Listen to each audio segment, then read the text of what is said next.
احنا كمحاسبين الإيراد عندنا بيبقى ليه شرط عشان يتحقق، والشرط ده مش أول ما الفلوس تدخل ولا أول ما الشيك يتكتب.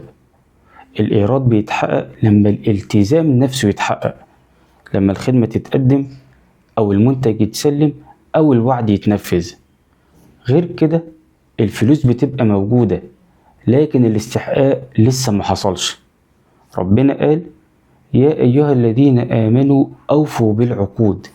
خلي بالك إن العقد ده مش مجرد ورقة بتتكتب وخلاص، العقد ده ذمة، وأي فلوس تدخل قبل ما تتوفى حقها بتبقى في منطقة معلقة، ممكن تكون قانونية، ممكن تكون متوثقة، بس السؤال الأهم بقى: أنت فعلا عملت اللي عليك ولا لأ؟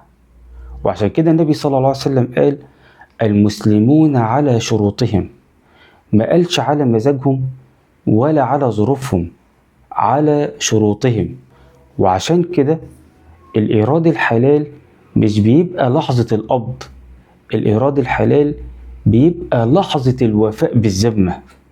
فواحد خد مقدم وسوف في الأداء، وواحد بالغ في فاتورة وعداها، وواحد وعد بجودة معينة وقلل في التكلفة عشان يكسب أكتر. محاسبيا ده إيراد، بس إيمانيا ده ذمة معلقة مش متقفلة.